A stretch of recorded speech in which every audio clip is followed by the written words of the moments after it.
Welcome to the My Creative Days podcast, where we will talk about all things DIY, home decor, decorating tips, and creating a beautiful home on a budget. I am hoping our time together will spark a creative idea, help you plan your next DIY, or inspire you to finally tackle that project you keep putting off. Grab your favorite cup of motivation and let's chat.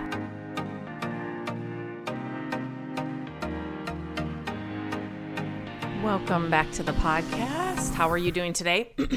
I feel like I say podcast. I don't know why I do that every time. So welcome back to the podcast.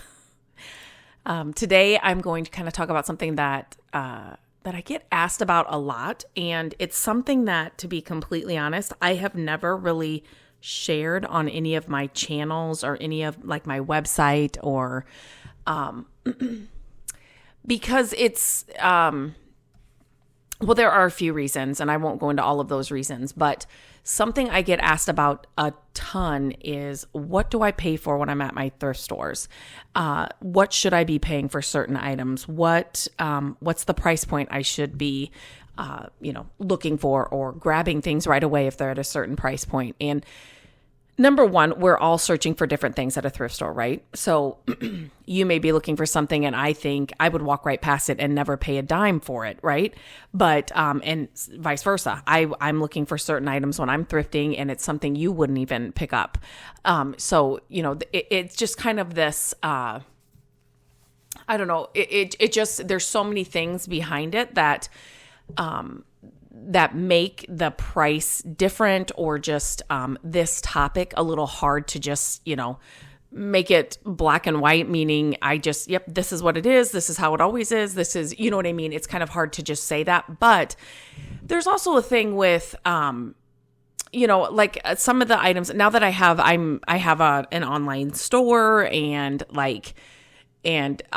you can buy some of my vintage finds and, what I'm paying for furniture pieces. I'm always selling my furniture flips. Like there's just a lot that goes into it. And so, I decided that, when we started the new year, I wanted to create something that would kind of help you, kind of figure out what you want to pay for things at a thrift store or what you should be paying for things at a thrift store, kind of like a guide, and this guide is for thrifting for your home, like what you should pay for things or what, I'm going to go over what I pay for items, like kind of what my budget is or what my price points are. And then you can kind of decide from there. And I know here's another thing that's different. Every thrift store in every different area is going to be different. When we travel, if we have time, we will stop into different thrift stores and we're always comparing our prices, and oh my gosh, here in Minnesota, the prices are so much cheaper than they are in Iowa, or, here in Michigan, the prices are, so much higher, whatever it is, it does depend on where you live as well. So that's kind of, it's just a hard topic to talk about. And I do have people, so like I said, I started a shop page on Instagram because people kept asking if they could buy the items I was sharing in my hauls. And I finally, a couple of years ago, or maybe a year and a half ago, I finally decided, you know what, I'm going to give this a try. Because there were so many things inside the thrift store that I was leaving behind because I didn't need them for our home, but yet I knew they were great items, right? And so now I'm able to shop for other people and me and not leave those amazing items behind. And so I know a lot of people, when they go to my shop page, the way that I have it set up, as soon as an item off my shop sells, the price and everything is taken off because people were getting confused if the price was still there, but it said sold. They thought it was still available, and then they were trying to buy it, and it was just a mess. And so the way that I have found that works best is if I take the pricing and all of that off when an item sells. So you still see the photo, you still see the sold item, but I get a lot of people saying, I want to see what the price was. What was the price? Because I want to see what I can sell things for. And again, on that end of it, it's kind of hard to, sorry, I always forget to do that. It is kind of, I forget to turn that off or turn the sound off. It's kind of hard because, again, it depends on where you're selling. Have you curated an audience? Have you, so that's going to all be different too. So But I wanted to, since it's one of my most asked questions, I wanted to create this guide for you in the new year and just kind of help you navigate the pricing and how to thrift for your home and all those things. So I will leave a link to this guide in the show notes. So definitely check that out because there's more to it than what I'm going to go over here in the podcast. But so definitely check that out. And I just want you to know, these are my price points. This is what I use for my home. So this is not necessarily gonna, for shop items, it might look a little different, but when I'm buying things for my home, this is kind of what I go by. And again, your home, your city, your state, it will look different. And you will create your own guidelines, but I know people want to know what I'm paying for things. And that's just something I've never gone over. I could probably, go back and then go through everything that I paid for items. It's just something I just have never shared when I'm picking up items. So I am doing that now. And I should say too, if you guys listen to my Sticker Shock podcast episode, prices have changed so much, as with everything, over the last couple of years. So I've had to raise my budget a little bit when I'm shopping at thrift stores. And I feel like the inventory at thrift stores has changed so much. Like, there are certain items that are just super hard to find. And for those items, I want to those items that are super hard to find, I will pay up for if it's something that I have been looking for, or like I know I can do something with right away, or I know it's going to be the perfect piece for our home or whatever. I will pay up for those. But yet there have been a couple of pieces in one of our local thrift stores that, oh my gosh, one of them, it was unbelievable. It had a marble top, and it was kind of picture like a buffet piece, but not really on legs. It was more full, if that makes sense. It was kind of like had bun feet. That's such a bad description, but it was just unbelievable. It was $500, and we had no place to put it in our home.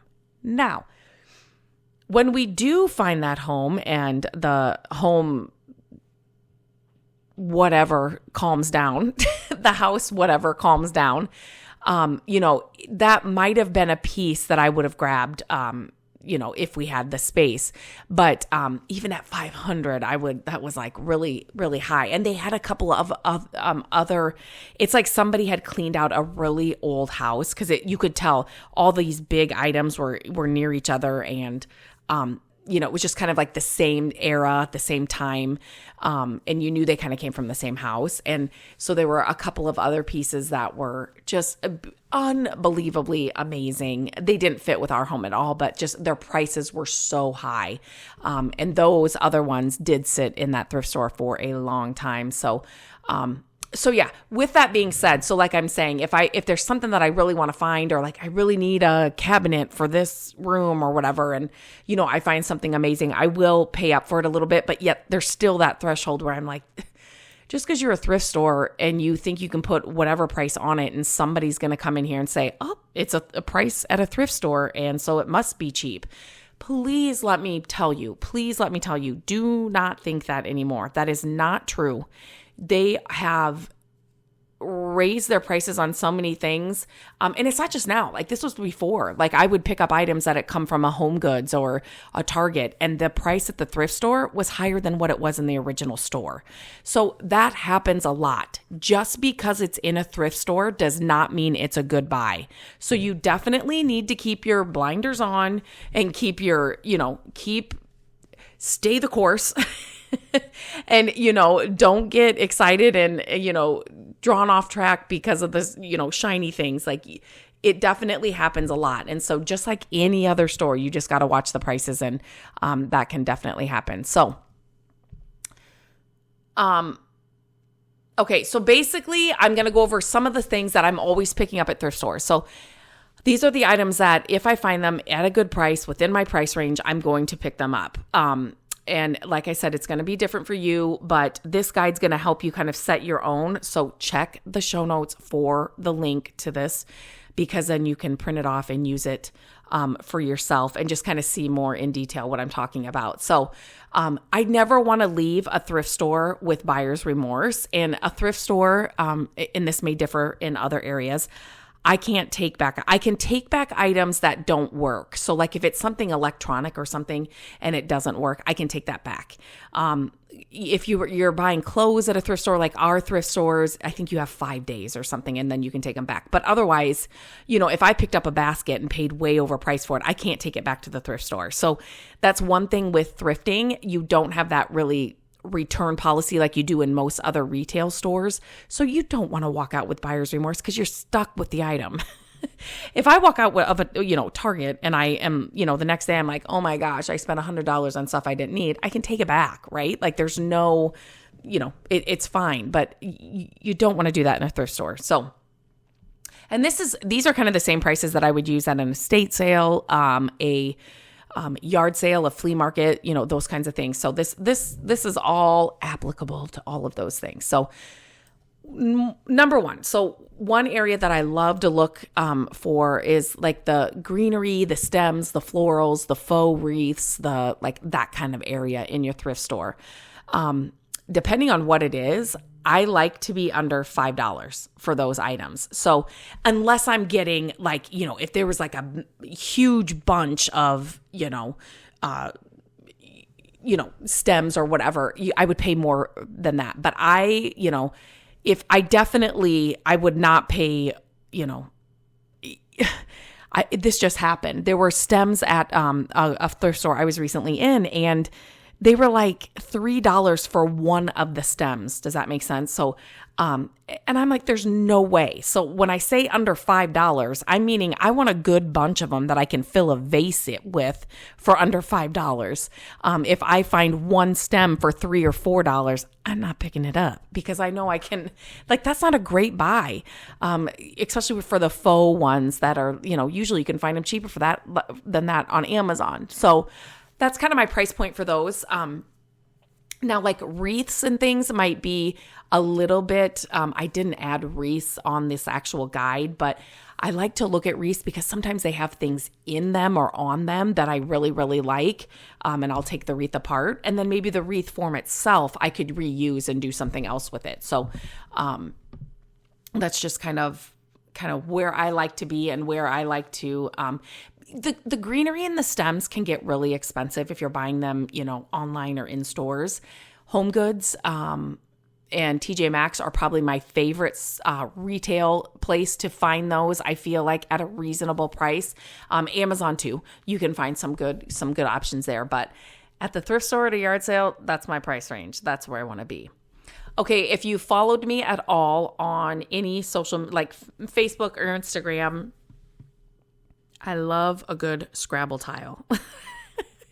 So I love to pick up old Scrabble games or just Scrabble games in general because I love to fill vases and things with the wood Scrabble tiles.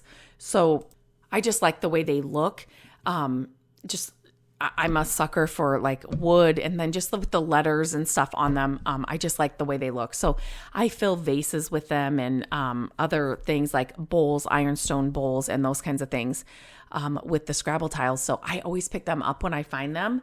I've made, ornaments, gift tags, all kinds of things with Scrabble tiles. And so if I can find them under $3 a game with the tiles in there, make sure the tiles are in there, then I will pick that up. Anything over that, and I've been finding them for $8, $9. That's a definite no for me. That is not going to happen. So $3 and under, that's where I'm at. That's my sweet spot.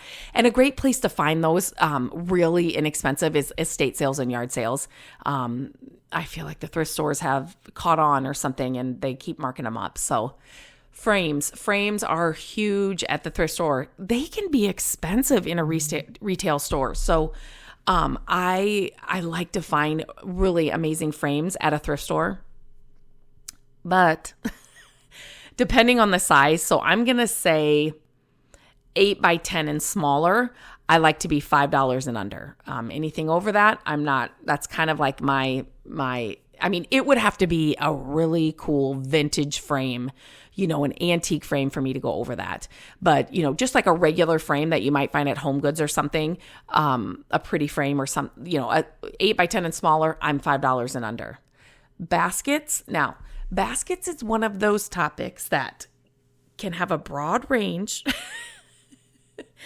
of prices. So I love a good basket. Like if I can find an old vintage farmhouse, like a basket, I have an issue. So, and when I find great prices on them, I pick them up. I don't even care where I'm going to put them. But my price point for a really good basket, it has to be under $10. Now, if I find like a massive old, like farmhouse, do you know what I'm talking about? Like a big gathering basket or like a laundry basket or like but it's got to be a bigger size. I may pay a little bit above that, but anything else, smaller baskets and underneath. Smaller baskets and underneath, I don't know what that means, but it's $10 and under. I actually went to a yard sale. Oh my gosh, I still remember this. And it was kind of, it's in one of my favorite areas to yard sale at. And there wasn't a ton of stuff, but there was some, a couple of good things. I didn't pick up tons, but I actually walked through the sale a second time and I found this basket hanging in the garage. And I was like, how did I miss this? It had a $3 sticker on it. And I'm like, oh my gosh. And I took it up there and she's like, this is actually in her French accent, this is actually a French basket. It was for, I can't remember what she said it was for, but I was like, oh my gosh. Now, I knew that's where she was from and I knew it was authentic. And so, I saw the $3 price tag. I loved the look of the basket. And then to hear that story, it's like, I would have paid a lot more than that. And her friend right next to her, who was helping her with the sale, said, what are you doing selling these like authentic, like real things from France for $3? And I'm thinking, and I had already paid her, thank goodness. But that's one of my favorite things about thrifting or yard sales, estate sales, those kinds of things. Because if you can get the story behind the item you're picking up, it just adds to the charm and character and the value in your home. I know that sounds a little weird, but it's like I can walk through our house with somebody that doesn't know, and literally everything in our home has a story. Where we picked it up, how we, Matt climbed under an old thing in a barn and pulled the things out, or like we've had so many fun adventures shopping this way and just like hunting and picking this way that it just makes everything in my home and our home more special. And just I don't know, it's just so fun. It's just something, it's my favorite. It's my favorite. And those of you who know. I mean, I don't have to explain that to you, but okay. Now, vintage items, this is kind of what I said. If it's items that it's really hard to find, I may pay more for them. I always have my app up that tells me that I can look up instantly in a thrift store what something's worth or the origin of something, information about it. And I have that app and everything linked inside this guide. So make sure, if you are not using this app, you are missing out. I'm telling you, since I discovered it, it's free. Every time I'm in a thrift store or a yard sale or something, I have that app open because there's so many items that I know are amazing. And I wish I would have known about this years ago that I just have to find out. And I have been both surprised and let down, because you think you found something great and it's really nothing, or you're kind of think that's really cool and you find out it's really it is something amazing. So I have all of that inside this guide. So make sure that you check it out, but I have that open at all times. So as far as vintage items, old books, that's something that I'm always looking for. And it used to be a dime a dozen at our thrift stores. Here, not so much anymore. And if they are in the thrift store, sometimes they mark them up. My price point for old books used to be under $1. And again, estate sales and yard sales, those are a great place to find them a lot cheaper. Church sales, that's another great place. I love a good church sale. They're one of my favorite sales to go to. Like I would pick a church sale over an estate sale any day. But in this guide, I put under $2. So they've just been marked up a little bit more and the prices have gone up a lot of places. So I will not pay, up to $2. And I'm being more picky about the books that I do pick up because, I mean, if we're being honest, our home could look like a library some days because of the amount of books I've had. So $2 is my price point for that. Old wood boxes are kind of like baskets to me, especially if they've got some lettering or some marking or some, you know what I mean? Like, maybe it's engraved somewhere on the box. I'm telling you, they look so good no matter where you put them. And if you use my favorite salve on them, oh my gosh, they're just amazing. So I definitely look out for those. And I would say that my price point, I want to be under $10 for those. Again, it would have to be a really old antique box that's got some major or some amazing markings on it for me to go above that. Under $10 is where I like to be for those boxes. You can use them for so many things. They're like so functional, but yet look so amazing wherever you put them. I have one above our fridge with like extra stuff that I don't need every day in there. I have them on the hutch in our living room. Again, like you can store your extension cords and things in them, right? Those things that you need to, have and have easy access to, but yet they don't look great. I use them in my office to store different things. I've used them in Gabrielle's craft area. So I love them. They're just so good for so many things. So I do pick them up a lot. Vintage or large mirrors. Now I have found the most amazing mirrors at thrift stores. And again, those are kind of hard, especially the really good ones, if you know what I mean. So my price point for those, it's under $30. Now, when I say under $30, I'm thinking a pretty good sized, like a mirror you would find over a dresser type of size. You know what I mean? Like a good substantial size under $30 is where I want to be. If it's just a small, like a 5x7, 4x6, 8x10 mirror, I'm going to want to be under $10 for that. But those large vintage mirrors, a lot of, these vintage items that I'm talking about here are items that, retail stores are now trying to reproduce to make look old and to give you that look. So when you can find the real deal thing, I will raise my prices for those kinds of things. Do you know what I'm saying? So, the real thing I would just much rather have than going to buy a reproduction somewhere. Now, with that said, and I've said it here before, I am not opposed to buying a good dupe here and there when you can find it, because some of these items that I'm talking about are really hard to find. What thrifting and yard selling, and it takes some time to curate that. So a good dupe is always a good option. And so vintage frames, I kind of touched on this. Again, if they're smaller,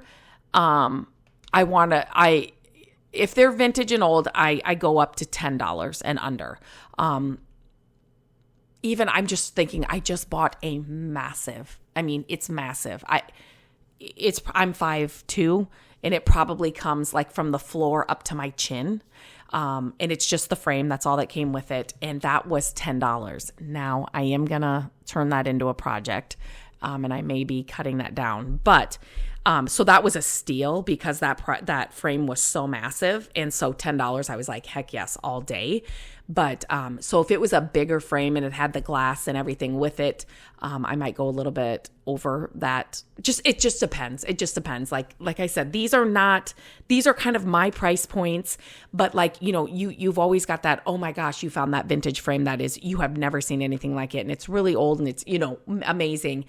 I'm going to pay up for that, right? Like, so it's just, you will always have those one-offs, that basket that's unbelievable. I'm going to go above that $10 or whatever it is. So you will have those one-offs here and there, but this is my general price point for everything. So wood furniture, and the reason I say wood furniture is because that's all I'm ever picking up. I am not going to be ever picking up, pieces made out of, held together by plastic pieces or, those kinds of things where the back is made of cardboard or anything like that. Now, wood veneer is still wood furniture. So anything wood furniture, I like to be, I'm just going to say, there are different pieces that I will pay different price points for. But if I am flipping a piece of furniture to sell, I like to be at $50 or under. But I will pay more for a piece of furniture that I'm keeping for my home. That's for sure. So that's where I kind of like to be. Now, a buffet is different than a dresser because I know I can command a higher price for a buffet. So I will pay up a little bit more for a buffet. So there are different pieces, but this is just kind of my general thing for this guide to kind of give you an idea. So another thing is ironstone. If you've followed me for a long time, ironstone is so pretty, and it's something that's really hard to find. So, again, I do find it every now and then, and there have been many pieces that I've walked away from. But there are those pieces that I have found, like pitchers, vases, like vessels. There's this piece I have. It's like on a stand, and it's like a bowl on a stand, if that makes sense. Like those kinds of ironstone pieces I'm going to pay up for. I can use them all year round. I can change out what's in them for the season, the holiday, the season of life we're in. You know what I mean? Depending on what I need them for, I will pay up for them. Whereas maybe it's plates or a random cup or something, you know what I mean? Where I'm not going to, it's like, well, if I can get it under $1, I might pick it up. But so I like to be under $10 for most of those items, ironstone items that I'm finding. And I'm trying to think, I don't think for any of the pieces that I have kept, even the big vessel, you guys, that was like one of the best stories. I don't know if I've shared it here before, but under $10. I was under $10. That vessel, it's not a pitcher, it's like a vase, but yet it's wider. So I'm calling it a vessel. It was on top of the book where the shelves where they keep the books, and it had a ton of fall like stems in it. Like, you know, that we talked about at the beginning of this podcast.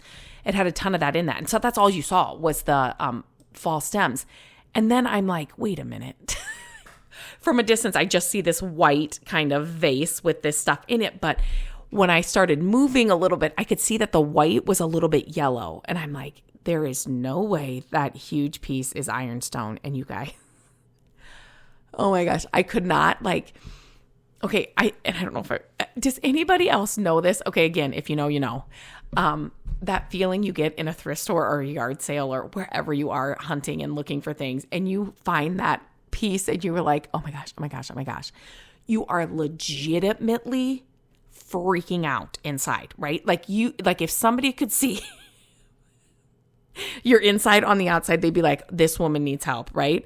Like you start sweating. Like, it's just like, oh my gosh, I cannot get this to my car fast enough. I just have to just get me to the checkout line. Like nobody knows what's in my arm right now. Like everybody thinks I'm buying these fall stems. Just get me to my car so I can freak out and just scream a little bit in my car. Oh my gosh. I wish I was kidding, but I'm not kidding. And if you, like I said, if you know, you know, because the thrill of the hunt, it is what keeps me coming back, right? Matt and I have always said, if we won the lottery, we would still shop for our home this way. We might hit up more antique stores that we know will definitely have what we're looking for. You know what I mean? Because all of that's curated. Like that is what they're looking for. You pay up because they are curating those things. And it's not just a, you know, free for all, or maybe you'll find something. It's more, you know, it's more dialed in at an antique store.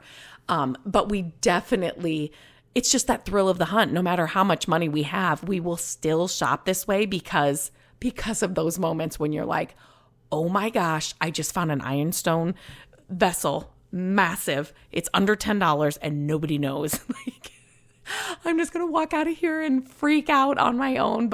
And you try to play it cool. You know what I mean? Like you're not actually running to the checkout line, like trying to, oh my gosh. I would love to hear from you guys if you know what I'm talking about.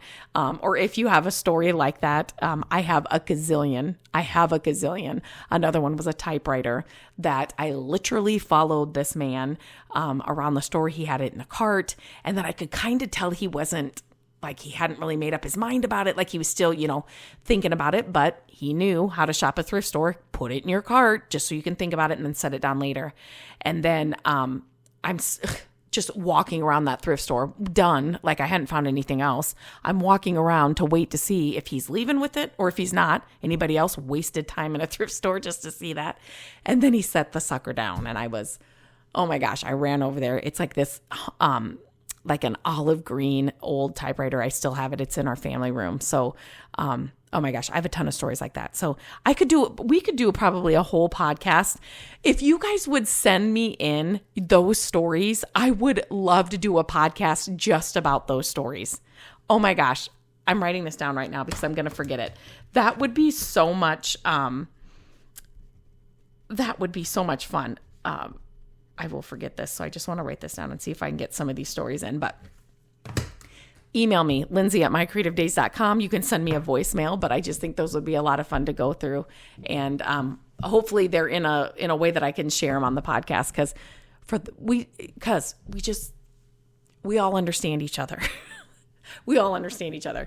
Okay, that was what I'm going to share now from that pricing guide. But like I said, we are going to have a link to all of this in the show notes, and there's more in there. So definitely go look at the link because you want that app for sure on your phone. Go to the link, check it out. There's a ton more information inside this guide, but I just thought I'd go over a little bit of it today with you guys. To just kind of, that is one question I get asked a lot. And so in the new year, I said, let's put something together and kind of help these people navigate pricing and what they should be spending at the thrift store. So let me know if this was helpful, and happy thrifting. And I will talk to you guys real soon. Hello, friends. Thank you so much for listening to the podcast. I'm grateful that you tune in every week and that you share the show with your family and friends. I love having creative chit chats with you, and my hope is that this podcast will inspire you to try a new project, start a DIY that you've been putting off, and decorate your home exactly how you want it. There are a few ways you can help us with the podcast. Follow the podcast so you don't miss an episode. And if you could take a few minutes to leave the podcast a review, that would help us so much. Again, thank you for being here, and I look forward to our chat next week. Bye-bye.